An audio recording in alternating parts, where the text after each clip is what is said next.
খুব ভালোভাবে দেখুন। এই সিজনে এই শাক কিন্তু পাওয়াই যাচ্ছে। এই সিজনটা পেরিয়ে গেলে এই শাক আর মিলবে না। তাও চাষিদের প্রচেষ্টায় জমিতে আর এই শাক বেরোচ্ছে না। এটার নাম হচ্ছে বেথুয়া শাক। হ্যাঁ বন্ধুরা, অনেকে বেথো শাক বলে থাকেন। ঠিক আলু গাছের পাশে হয়, কিন্তু সমস্যা কি, আলু গাছকে বাড়তে দেয় না, যার কারণে বিভিন্ন রকম কীটনাশক দিয়েই মেরে ফেলছে চাষি ভাইরা আলু গাছকে সতেজ এবং তাজা রাখতে। কিন্তু তা হলেও বেথো শাক আমাদের প্রত্যেকেরই সমানভাবে প্রিয় আর উপকারীও বটে। বেথো শাকের জন্য কিচ্ছু করতে হয় না, এটি কিন্তু এমনিতেই জন্ম লাভ করে আর এমনভাবেই বড় হয়। এই শাক খেতে খুব মিষ্টি। এই শাক আপনারা হয়তো মনে করবেন শুধুমাত্র রান্না করেই খাওয়া হয়, অন্যভাবে খাওয়া যায় না, কিন্তু বন্ধুরা এমনটা নয়। এই শাকের যেটা হয় সেটা অন্য শাকের হয় না।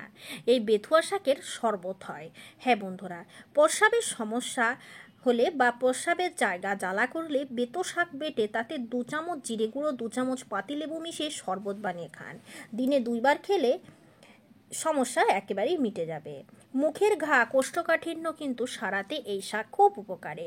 সব থেকে বড় কথা হলো এই শাক খেলে পেটে কোনো রকম জীবাণু থাকবে না, কৃমির বংশ ধ্বংস হবে। বন্ধুরা, এই শীতে মুখে প্রচুর হয়তো ঘা বেরিয়েছে, খাবার হয়তো খাওয়া যাচ্ছে না, তো সেক্ষেত্রে আর কি করা, বেথো শাক ভাতের সঙ্গে খান, দেখবেন সমস্যা আর থাকবে না।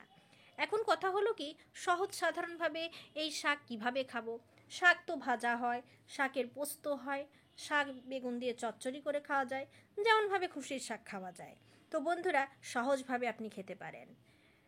এই বেথো শাক ভালোভাবে বেছে নিন, পরিষ্কার মতো ধুয়ে নিন, একটা জায়গায় পরিমাণ মতো জল আর শাক সামান্য পরিমাণে লবণ দিয়ে সেদ্ধ করে নিন। আমি গ্যাস অন করে বেথো শাকটা বসিয়ে দিচ্ছি। কম আঁচেই রাখবো।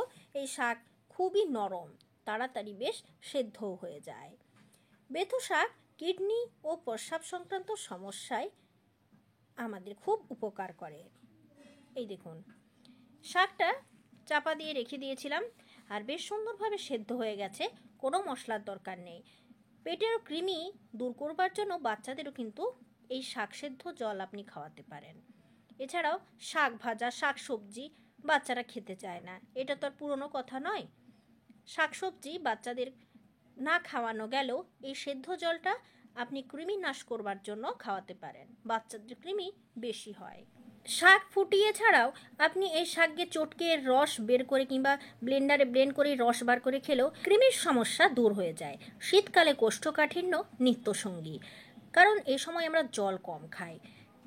তাই বেথো শাক খেলে পায়খানার কোনো রকম সমস্যা হবে না। পরের দিনেই দেখবেন পেট ঝেড়ে পেট পরিষ্কার করে পায়খানা হচ্ছে এবং পেটে কোনো রকম জীবাণু থাকবে না। এই শাক দাঁতের ব্যথায় আরাম দিয়ে থাকে। এই জলটা ফেলে এই শাকটা আপনি খেতে পারেন, তবে জলটা ফেলে দেওয়া চলবে না, যাতে শাকের সাথে সেদ্ধ হয়ে যায়। লবণ এবং লঙ্কা দিয়ে চটকে ভাতের সাথে খেতেও খারাপ লাগে না। এই শাক খুব সহজভাবে রান্না করা যায়, খুব কম তেলে কিংবা বিনা তেলেই রান্না করে খাওয়া যায়। দাঁতের ব্যথায় আরাম দিয়ে থাকে এই বেথো শাক। মাড়ির ফোলা ভাব কমাতে বেথো শাকের চুরি মেলা ভার। আমি একটা মাঝারি সাইজের আলু ছোট করে কেটে নিয়েছি, আর শাক সেদ্ধ জল কোন ফেলা উচিত নয়। লবণ দিয়ে সেদ্ধ করতে দিলে দেখবেন অনেক জল বেরিয়ে যাচ্ছে, আর এই জলে আলু সেদ্ধ হয়ে যাচ্ছে। আপনি শুধুই এটা পোস্ত বানিয়ে খেতে পারেন, এটা খেতে খুব মিষ্টি, অন্যান্য শাকের তুলনায় সম্পূর্ণ আলাদা। এরপরে আমি একটা বাটিতে 2 চামচ সরিষা এবং 2 চামচ পোস্ত বেটেছিলাম, আর এখানে সামান্য পরিমাণে লবণ, একটু লঙ্কার গুঁড়ো, কাঁচা লঙ্কা দিয়ে রান্না করলে আরোই সুন্দর লাগে। আর এর সাথে একটু দিয়ে দিচ্ছি জিরের গুঁড়ো, হাফ চামচেরও কম, বেশি মশলা লাগে না।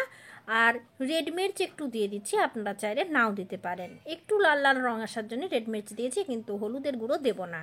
একটু পোস্তর মতো জাস্ট তৈরি করব। চচ্চড়ি হলে, মানে চচ্চড়ি রান্না করতে চাইলে আপনি একটু হলুদের গুঁড়ো দিতে পারেন। এখন দেখুন অনেকখানি জল বেরিয়েছে, কিন্তু এই জল কোনো মতেই ফেলে দেব না।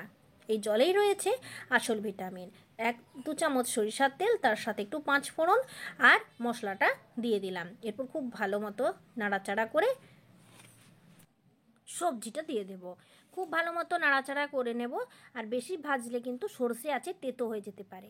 বন্ধুরা, এটা এইভাবে খেয়ে দেখবেন, আর ছাড়তে পারবেন না। আর এটা বিনা তেলেও কিন্তু আপনি করতে পারেন। যখন এই মশলাটা একটু হালকা হালকা কষানো হয়ে যাবে, হালকা ভাজা হয়ে যাবে, তখন এই আলু এবং যে বেথুয়া শাক সেটা ঢেলে দিলাম। এই দেখুন, এরপর নাড়াচাড়া করে নেব। আর এই শাকটা ভাজি খেতে এত মিষ্টি লাগে, এত স্বাদের লাগে, এটা খেলে আর ছাড়া যায় না। লঙ্কা দিয়ে চটকে দারুণ লাগে খেতে। তাই বন্ধুরা, এই সিজনে যদি এই শাক খেলে এতটাই উপকার মেলে, তাহলে কেন খাবেন না? অন্যান্য সবজির তুলনায় এই শাকের প্রচুর ভিটামিন এবং প্রচুর উপকার রয়েছে। শাক সেদ্ধ জলটাও আমি এর সাথে মিশিয়ে ঢেকে রেখে দেব এবং নামাবার আগে একটু সরিষার তেল দিয়ে নামিয়ে খাবো। তো বন্ধুরা, বেথুয়া শাক আপনারা এইভাবে অবশ্যই খান। ধন্যবাদ।